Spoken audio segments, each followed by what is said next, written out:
আমাদের লাগবে হচ্ছে দুধ আছে 53 গ্রাম, দুধটাও দিয়ে দিচ্ছি। অবশ্যই কিন্তু ডিম ফোমটা হয়ে যাওয়ার পরে আমাদেরকে তরল জিনিসগুলো দিতে হবে, এর আগে কিন্তু দেওয়া যাবে না। এখন আমি দিচ্ছি ভ্যানিলা এসেন্স। ভ্যানিলা এসেন্স আছে 4 গ্রাম, ভ্যানিলা এসেন্সটাও আমি দিয়ে দিচ্ছি।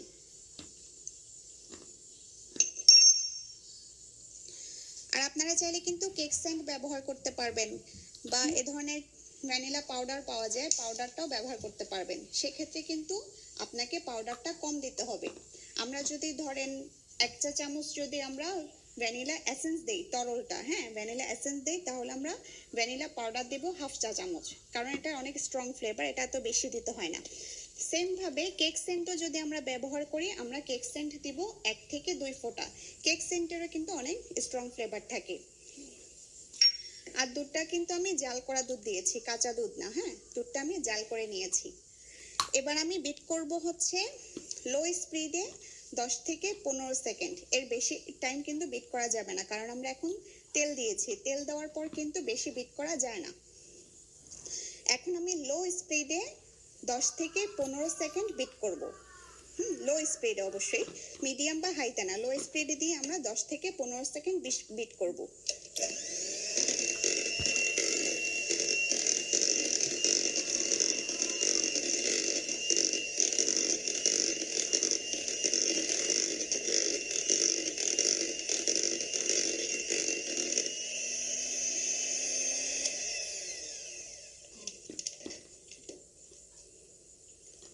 আর ভ্যানিলা এসেন্স আমি একটু বলে দিই, ভ্যানিলা এসেন্স আপনারা এরকম বড় বোতলেও পাবেন, আবার এরকম ছোট বোতলেও পাওয়া যায়। আপনারা যখন প্র্যাকটিস করবেন তখন এরকম ছোট ছোট বোতলে কিনে নেবেন। যখন বেশি বেশি কাজ করবেন বা প্রফেশনাল ভাবে কাজ, বিজনেসের জন্য কাজ করবেন, তখন আপনারা বড় বোতল নিয়ে নিতে পারবেন। এবার আমরা শুকনো উপকরণ মিশাবো, তার আগে আমাদেরকে চুলাটা প্রিহিট করে নিতে হবে। আচ্ছা, আমি ডিমের ম্যারাং তৈরি করতে করতে আমার একটা কথা মনে পড়ে গেল, সেটা আমি একটু আপনাদের দেখিয়ে দিই। এই সময় কিন্তু আমি বেশি কথা বলতে পারবো না, কারণ ডিমের ম্যারাং তৈরি হয়ে গেলে, এটাই কিন্তু ডিমের ম্যারাং, এই ডিমের ম্যারাংটা তৈরি হয়ে গেলে আমাদেরকে শুকনো উপকরণ মিশানোর পর থেকে কিন্তু আমাদেরকে কাজটা দ্রুত করতে হবে, নাহলে আমাদের ডিমের ম্যারাংটা বসে যাবে।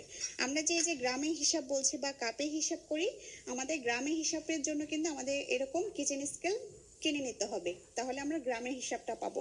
আর আমরা যদি কাপে মাপি, তাহলে আমাদের এরকম মেজারমেন্ট কাপ কিনে নিতে হবে। মেজারমেন্ট কাপগুলোতে কিন্তু লেখা থাকে 1 কাপ বা কত ml। হ্যাঁ, এই যে 1 কাপ, এটা 1/2 কাপ। এগুলো আপনি স্টিলের পাবেন, প্লাস্টিকের পাবেন। এখন আমি শুকনো উপকরণ, আচ্ছা আমাদের ডিমের ম্যারাং তো তৈরি, এটা থাকুক, আমি শুকনো উপকরণ মিশাবো। তার আগে আমাদেরকে যে হাঁড়িতে আমরা বেক করব, সে হাঁড়িটা আমাদেরকে প্রিহিট করে নিতে হবে।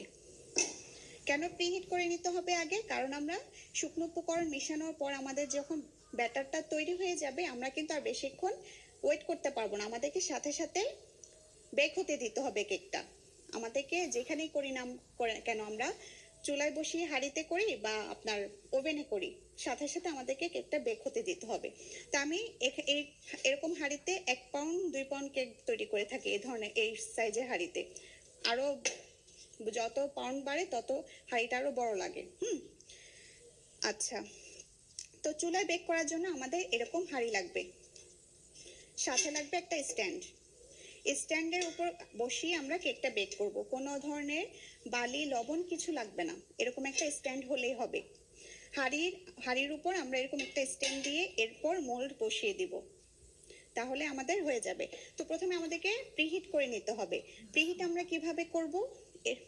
এই হাঁড়িটা আমরা চুলায় বসিয়ে দিব, লো এবং লো থেকে একটু হালকা বাড়তি দিব আমরা, একেবারে লো না, তাহলে আমাদের কেকটা ফুলতে চাইবে না। কেকটা না ফুলার অনেক কারণ, তার মধ্যে একটা কারণ হচ্ছে আপনার তাপমাত্রাটা, সঠিক তাপমাত্রাটা পায় না কেক। আমাদের কেকের ব্যাটারটা সঠিক তাপমাত্রা না পেলে কিন্তু ফুলবে না। সেজন্য আমাদেরকে, আমরা চুলায় বেক করি অথবা ওভেনে করি, আমাদেরকে সঠিক তাপমাত্রাটা বুঝতে হবে। এটা আপনারা কেক তৈরি করতে করতে বুঝে যাবেন। তো আমি প্রথমে এই হাঁড়িতে সাধারণত আমাদের চুলার হিটটা রাখতে হয় লো থেকে একটু বেশি, লো থেকে একটু বেশি। আর যদি আমরা সসপ্যান ব্যবহার করি, সসপ্যান এগুলো একটু এই হাঁড়িগুলো কিন্তু একটু পাতলা হয়। আমরা যেগুলো রেগুলার ব্যবহার করি হাঁড়িগুলো একটু পাতলা হয়, সেজন্য আমরা এটা এটা এই হাঁড়ির জন্য চুলার তাপমাত্রা রাখবো লো থেকে একটু বেশি, হালকা, আবার মিডিয়ামও না, তাহলে কিন্তু কেকটা পুড়ে যাবে। চুলার তাপমাত্রা রাখবো লো থেকে একটু বেশি, হালকা, আবার মিডিয়ামও না, তাহলে কিন্তু কেকটা পুড়ে যাবে। আর যদি আমরা সসপ্যান ব্যবহার করি, ভারী হাঁড়ি ব্যবহার করি, তাহলে আমাদের চুলার আঁচ থাকবে লো এবং মিডিয়ামের মাঝামাঝি। লো এবং মিডিয়ামের মাঝামাঝি। যদি আমরা সসপ্যান ব্যবহার করি, এই হাঁড়ি থেকে একটু ভারীটা ব্যবহার করি, তাহলে আমাদের চুলার আঁচ থাকবে লো এবং মিডিয়ামের মাঝামাঝি। আর আমরা যদি এই হাঁড়িটা ব্যবহার করি, এ ধরনের পাতলা হাঁড়ি ব্যবহার করি, তাহলে আমাদের চুলার আঁচ রাখতে হবে লো থেকে হালকা একটু বাড়তি। এটা আপনারা কেক তৈরি করতে করতে বুঝে যাবেন আপনাদের কতটুকু তাপমাত্রা রাখলে আপনাদের কেকটা সুন্দরভাবে ফুলতেছে। তো আমি চুলায় এখন এটাকে বসিয়ে প্রিহিট করব হচ্ছে 5 মিনিট।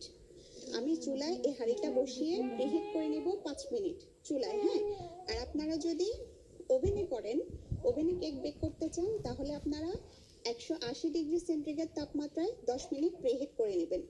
আমি চুলায় করব 5 মিনিট, লো থেকে একটু বাড়তিতে রেখে এটা আমি দেখিয়ে দিব আপনাদের। আর আপনারা যদি ওভেনে করেন, ওভেনেও এ সময় প্রিহিট করে নিতে হবে, কারণ আমরা ডিমের ম্যারাঙের সাথে শুকনো উপকরণ মিশিয়ে বেশিক্ষণ ওয়েট করব না, এখনই আমাদেরকে প্রিহিটটা করে নিতে হবে। চুলায় করলে আমরা করব লো থেকে একটু বাড়তে রেখে 5 মিনিট করব, প্রিহিট করব আমরা 5 মিনিট চুলায়। আর যদি আমরা ওভেনে করি, তাহলে আমাদেরকে প্রিহিট করতে হবে 180 ডিগ্রি সেন্টিগ্রেড তাপমাত্রায় 10 মিনিট। তো আমি চুলায় করার সময় আরো একবার বলে দেব, ওভেন আপনারা ওভাবে প্রিহিট করে নেবেন এই সময়।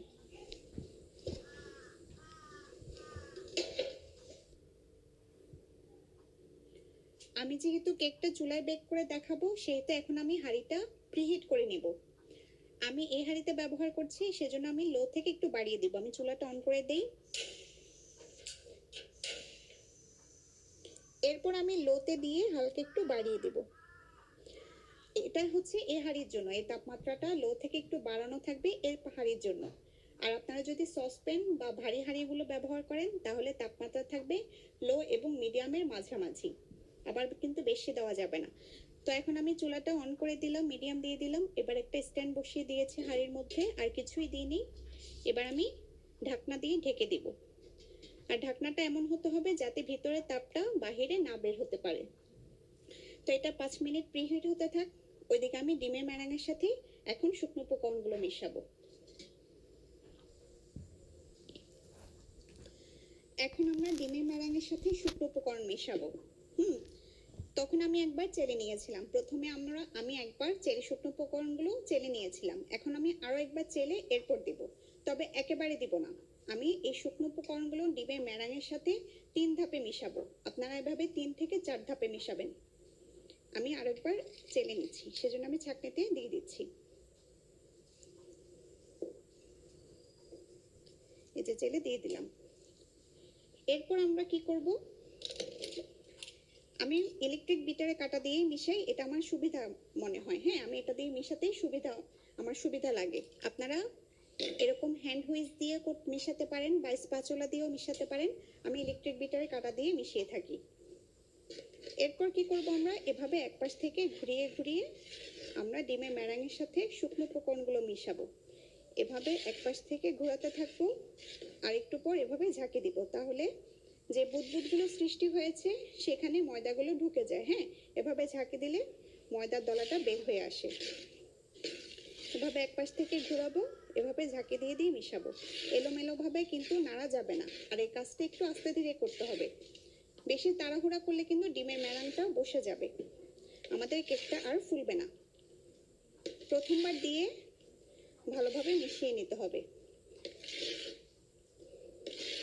এভাবে আমি এক পাশ থেকে মিশিয়ে নিচ্ছি। প্রথমবার দেওয়ার পর মিশে গেলে এরপর আমরা দ্বিতীয়বার দেব। আমার প্রথমবার মিশানো হয়ে গেছে, আমি দ্বিতীয়বার দিয়ে দিচ্ছি।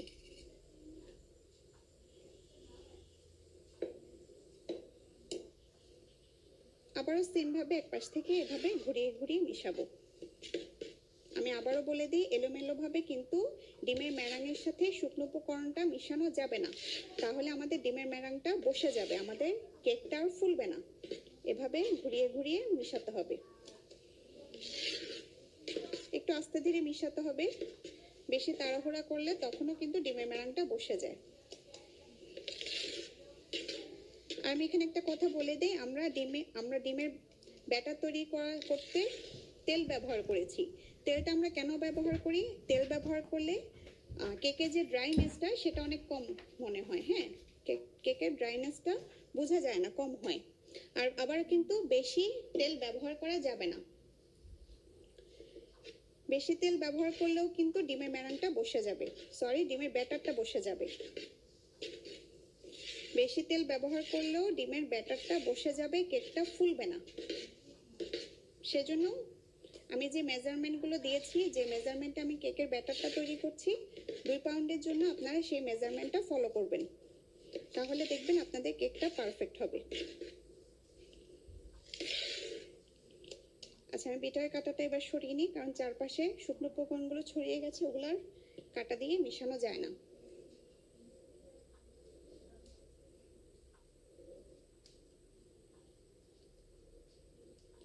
তেল ছাড়াও কিন্তু কেকের ব্যাটার তৈরি করা যায়, তখন কিন্তু কেকটা একটু বেশি ড্রাই লাগে।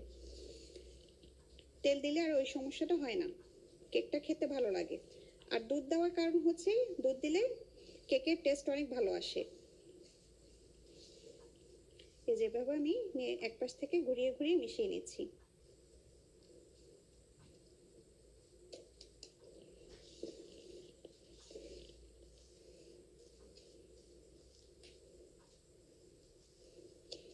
আমার মনে হয় মিশানো হয়ে গেছে। এখন আমি এই ব্যাটারটা মোল্ডে ঢেলে দিব। বেশ মিশানো হয়ে গেছে, আমি আর কোনো শুকনো উপকরণ দেখতে পাচ্ছি না। এবার আমি ব্যাটারটা মোল্ডে ঢেলে দিব।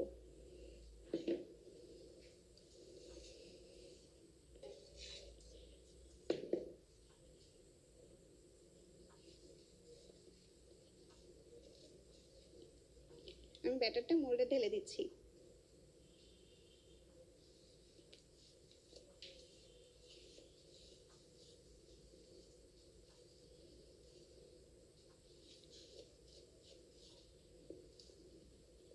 এখন কিন্তু আমরা আর অপেক্ষা করব না, আমরা যে চুলায় প্রিহিট হতে দিয়েছি আমরা কিন্তু সরাসরি সেখানে বসিয়ে দিব। এখন কিন্তু অপেক্ষা করা যাবে না, তাহলে কিন্তু ডিমের এই ব্যাটারটা বসে যাবে, অর্থাৎ কেকের ব্যাটারটা বসে যাবে।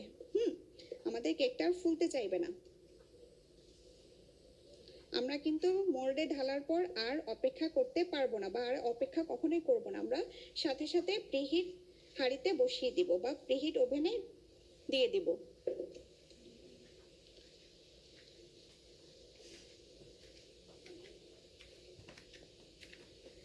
আচ্ছা, আমি একটু আসতেছি, আপনারা একটু ওয়েট করেন।